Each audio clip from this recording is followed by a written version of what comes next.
Bonjour à toi, et à vous tous. Je vais ici vous expliquer comment je conçois l'évolution d'un guerrier de lumière s'incarnant sur Terre, n'ayant pas de connexion avec ses mémoires akashiques et donc pensant à la base qu'il est juste un humain produit de la société. Je vais donc vous relater le chemin que ce guerrier a traversé partant d'un simple petit enfant doté d'un sens de la créativité et d'une sensitivité particulière pour les émotions des autres et les siennes. Cet enfant n'a que 4 ou 5 ans, alors qu'il expérimente avec les autres, et j'imagine que beaucoup d'enfants de cet âge enregistrent des mécanismes de stimuli-réaction, comme un enfant sachant qu'il va faire telle ou telle bêtise, et il saura qu'il sera grondé de telle ou telle manière, c'est-à-dire l'apprentissage des limites, tant physiques que psychologiques. Pour résumer, la forge du premier mental. La chose curieuse avec cet enfant, c'est qu'il était complètement dans un autre monde.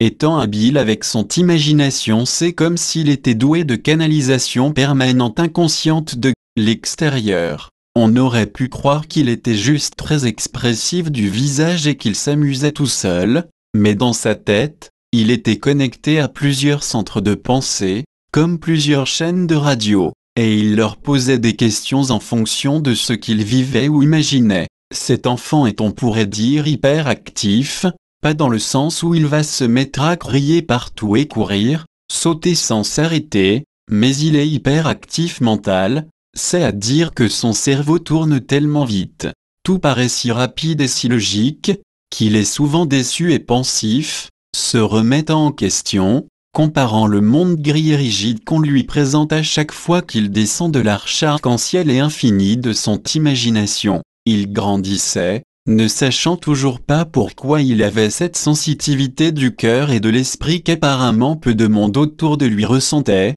Sans le savoir, il était tout de même attiré par les personnes ayant une conscience éveillée. Gentil enfant, lumineux et franc, l'école l'a aidé à rencontrer ce genre de personnes et également à pouvoir identifier les types d'évolution de conscience. Cela se passe entre ses 5 et 18 ans, d'abord les années maternelles, ensuite les 6 années primaires pour finir par les 6 années secondaires. On peut considérer en termes français qu'à la fin de la 6e année secondaire, on reçoit l'équivalent du bac. Pendant cette année, il rencontre des étudiants de tous pays confondus, avec des langues, des façons de penser et de vivre différentes. Son don de pouvoir ressentir les vibrations d'une personne lui ont permis de secrètement construire une archive des principaux types de conscience, cette archive étant mentale, inscrit en lui. Nul besoin d'écrire ou d'enregistrer ça sur du papier. Il a une excellente mémoire. L'âge avancé entre ses 18 et 22 ans,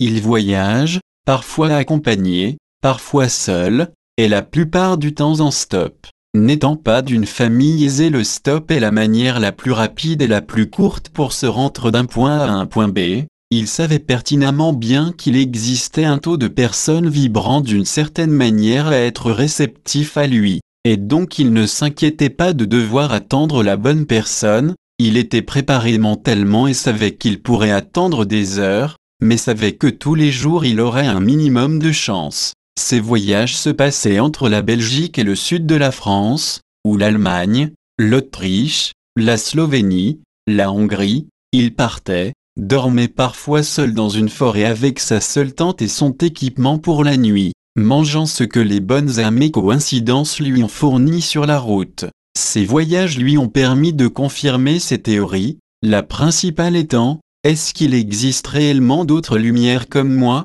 Cette question est très importante, car cela a été le premier pas vers la lumière, vers une image de soi qu'on accepte, revendique et sait qui est lumineuse et positive pour les autres et l'univers tout entier. Ces mots paraissent forts et peuvent vous donner l'impression que c'est une voix de paladin ou je ne sais quel chevalier blanc voulant simplement vivre de fleurs, de justice, et de gaieté dans l'air, mais en réalité ceci est comme un code, que le guerrier de lumière signe avec lui-même, pour être sûr qu'il ne déviera pas de sa route qu'il a sentie avec son donc, comme la meilleure et la plus en vibration avec sa propre source, la source de son âme et de son cœur. Ainsi, le guerrier de lumière étant hypersensible à la culpabilité ou au mensonge, surtout au mensonge personnel, Ce code agit parfaitement comme un bouclier qui le protège du mal. À la fois il lui permet de rester dans des vibrations hautes favorisant une réponse rapide et intelligente réglant conflit avec qu'il n'advienne,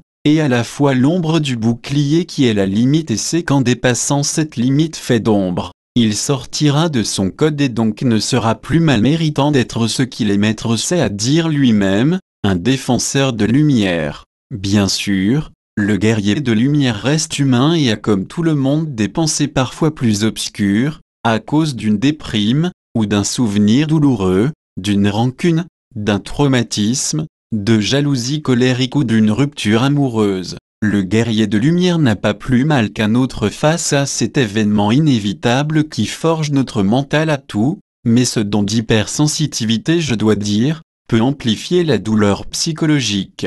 Ce don devenant à ce moment-là à double tranchant, capable de lire les intentions des gens, presque sans faire exprès, peut amener à des informations tranchantes sur sa propre vie. Je prends l'exemple d'un homme qui pourrait lire que sa femme ne l'aime plus avec la même vibration, et même avant que la relation ne sombre, il aurait déjà la douleur de la rupture au fond du cœur et de l'âme. Même bien avant que la femme n'ose entamer le début du sujet, je ne parle pas d'anticipation de secondes ou de minutes, mais de semaines voire des mois, à ce moment-là, soit le guerrier est offensif, et questionne son conjoint, ce qui reste très délicat car cela peut reporter le délai qui était prévu par cette personne pour vous révéler cette baisse de sentiment envers vous, ou alors, tout garder pour soi, souffrir pendant un temps et peut-être trouver le courage d'attendre que l'autre en parle. Tout ceci reste très personnel et relatif à la manière dont on réagit avec les autres dans ce genre de situation. Ce que je voulais montrer, c'était cette dualité qu'il existe dans ce don, ce côté utile pour réagir vite et anticiper les choses, et ce côté sombre où on apprend des secrets et des vérités, qui si on n'est pas prêt à les entendre, pourraient bien nous faire dévier de notre route lumineuse. Je peux dire en résumant, qu'après la première phase qui est l'exploitation du don d'hypersensitivité, et la deuxième phase où en grandissant, atterrissant dans la sphère adulte avec les relations, de travail, de cœur, d'amitié. La deuxième phase est celle que j'appelle l'atterrissage. Je vais me faire comprendre, on est jeune, pas encore pleinement autonome et on exploite ce don comme étant une bénédiction apportée par la chance. En grandissant, on nous dit que ce n'est pas bien de réagir aussi expressivement et qu'il vaudrait mieux garder toute cette imagination pour soi, car ce monde n'en a pas besoin. Cette phase je l'appelle le décollage, car c'est la phase où on prend conscience de nos premières différences d'âme par rapport aux autres et où on cache tout dans notre pensée, notre âme, notre jardin mental secret. Le décollage fortifie et compacte donc notre don pour qu'il soit le moins lourd possible et le plus compact pour qu'il ne soit pas trop détectable. C'est ainsi alors que débute le décollage qui est de grandir, s'adapter à la société tout en cachant ce don, l'utilisant rarement pour de petits éventuels moments avec des proches de confiance mais ne s'étendant pas à la sphère publique.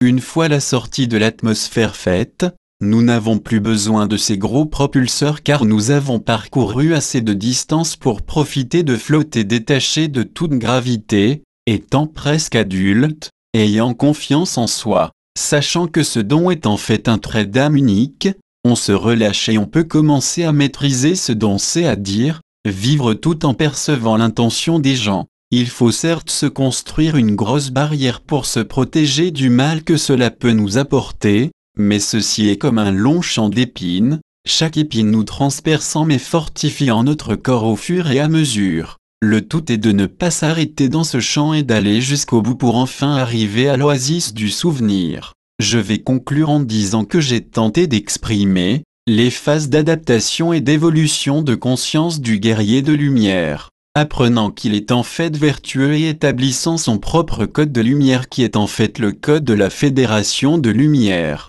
Le libre arbitre et le développement durable étant ses deux épées, son code comme bouclier, Hirotsu.